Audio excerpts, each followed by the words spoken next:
Dansez-moi le magazine et au sommaire Ulysse de Jean-Claude Galota, une recréation avec l'énergie des danseurs d'aujourd'hui. Il y a beaucoup de jeunes aujourd'hui qui étudient la danse et qui entendent parler d'Ulysse et qui le voient en vidéo et qui ne le voient pas en live.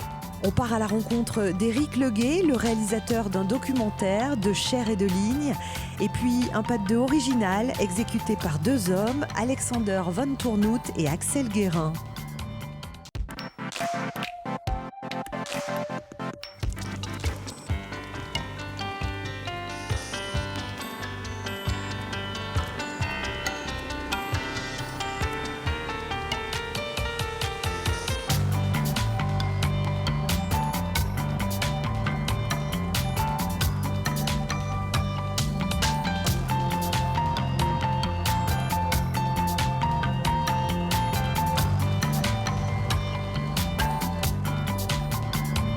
Moi, j'aime bien reprendre les pièces. J'ai repris souvent Ulysse et là, comme j'expliquais à beaucoup de personnes, il y a beaucoup de jeunes aujourd'hui qui étudient la danse et qui entendent parler d'Ulysse et qui le voient en vidéo et qui ne le voient pas en live, en vrai. Donc du coup, ils m'ont demandé est-ce qu'on pouvait le reprendre. Alors un producteur a été d'accord avec ça et je me suis dit, ah bah tiens, si c'est bien aussi de transmettre cette émotion des années 80 aujourd'hui, c'était un pari pour moi d'essayer de le faire et voilà, on l'a fait et j'espère que ça va plaire.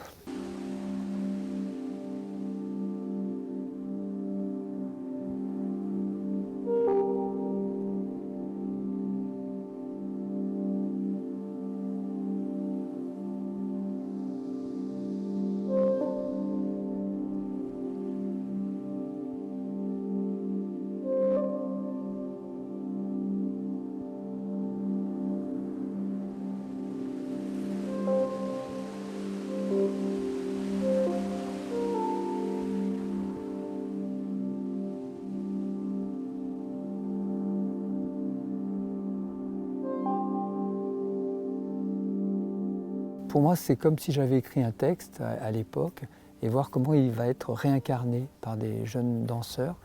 Et ça a été formidable parce que tout à coup, je relis moi ma propre pièce parce que je vois des danseurs qui se l'approprient, qui jouent avec. Et c'était fascinant. L'interprétation est fascinante en fait. Moi, j'ai écrit quelque chose à une époque et je vois que des jeunes reprennent ça, c'est formidable.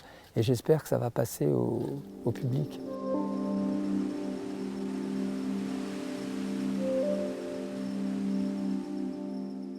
Il y a 40 ans, ça a été le déclencheur de la nouvelle danse française.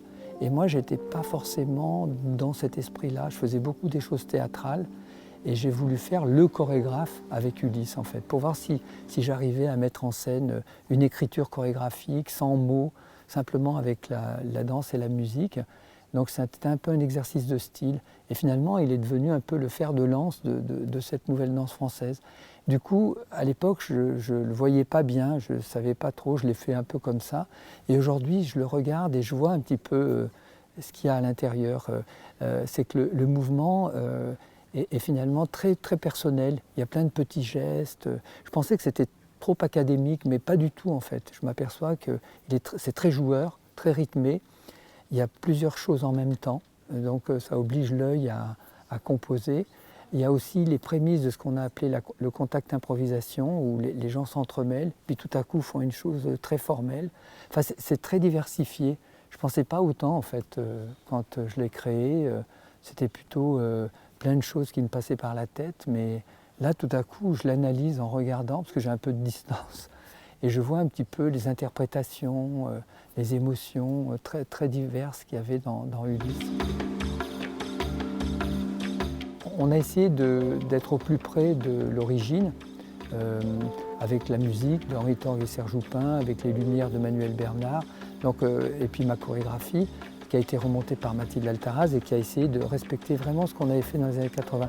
Du coup, moi, je l'ai vu vraiment comme un spectateur et j'ai rien retouché en fait. C'est vraiment l'énergie d'aujourd'hui.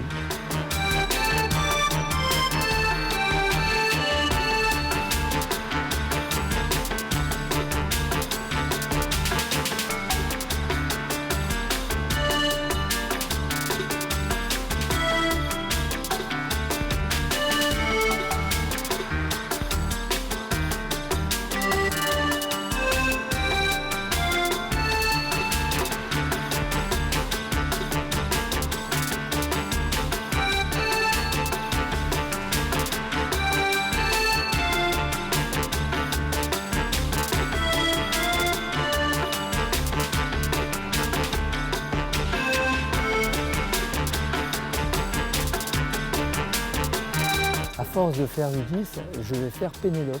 Voilà. Donc mon prochain spectacle, avec la même équipe, on est en train de travailler sur Pénélope.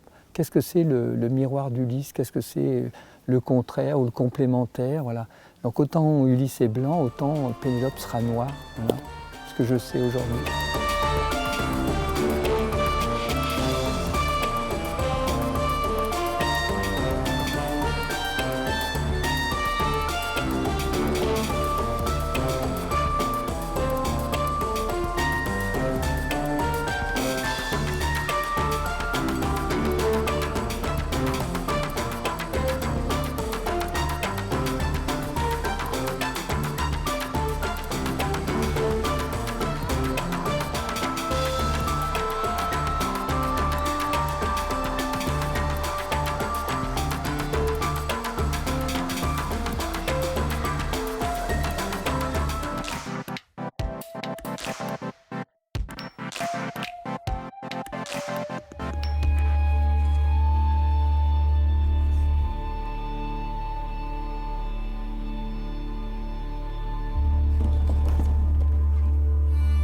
Ça démarre toujours par une rencontre.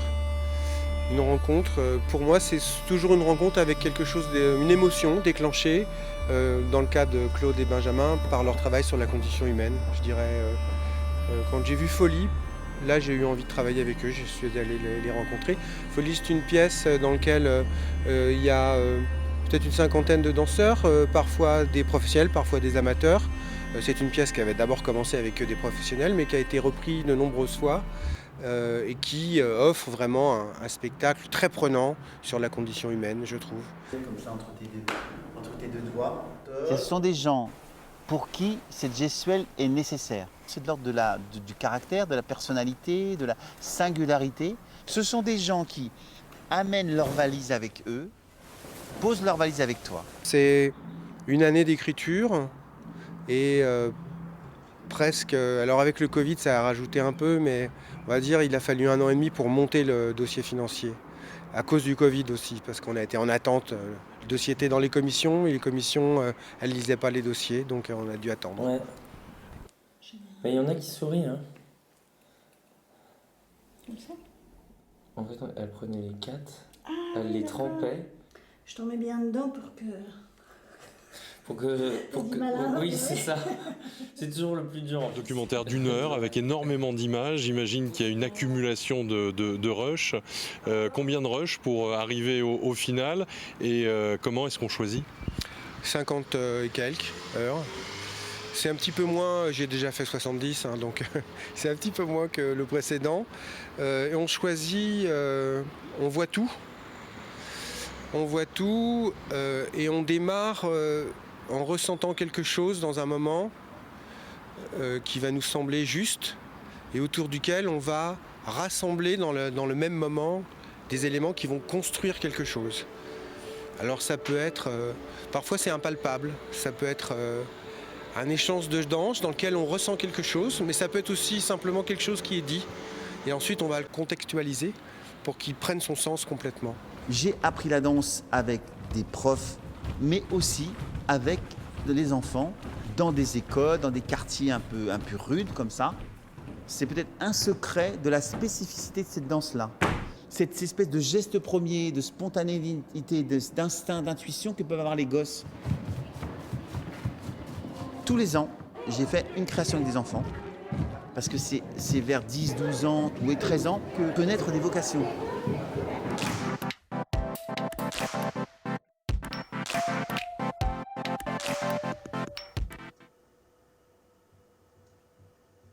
Through the Grapevine, c'est une référence à la chanson de Marvin Gaye, I Heard It Through the Grapevine, et ça veut dire en fait que tu as entendu quelque chose mais tu ne sais plus de quelle personne et on ne sait plus très bien l'information. Donc il s'agit là d'un duo masculin qui est là sur le plateau et qui fait des choses qui sont un peu hors du commun, où ça fait parler aux gens.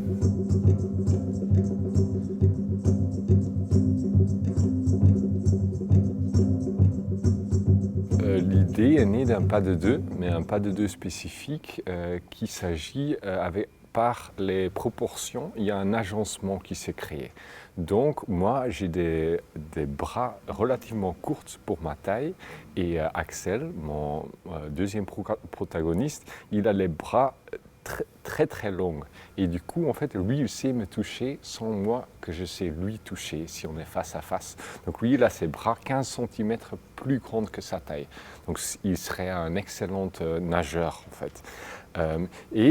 On joue un peu comme un tango, non pas un tango où le masculin guide tout le temps le mouvement et la femme suit, mais nous, c'est un flux de mouvement. Donc on suit et on guide de mouvement par nos proportions. Du coup, moi j'ai un nuque très longue, une buste, et tous les mouvements qui sont initiés par ces parties, moi je guide, et les autres mouvements par les bras et par les jambes, c'est plutôt Axel.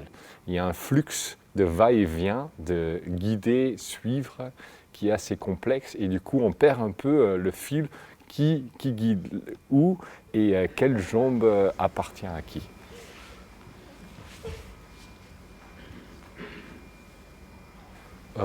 Tout est très chorégraphié, on a tout planifié, mais on a répété énormément, quand même 16 semaines ou 18 semaines dans le studio. Donc normalement on répète 12 semaines. Tout est très calculé en termes de cerveau, on a énormément de comptes, de mémoire. Donc là on se dépasse un petit peu. Et parce qu'on a trouvé ces proportions, on se dépasse un tout petit peu, on devient un corps à deux personnes, ou deux têtes à un seul corps, on transforme nos corps, on ne sait plus quelles frontières sont mon corps, sont nos corps, sont celui du sien, et du coup on dépasse, on perd un peu le fil où on est vraiment là sur le plateau comme singulier.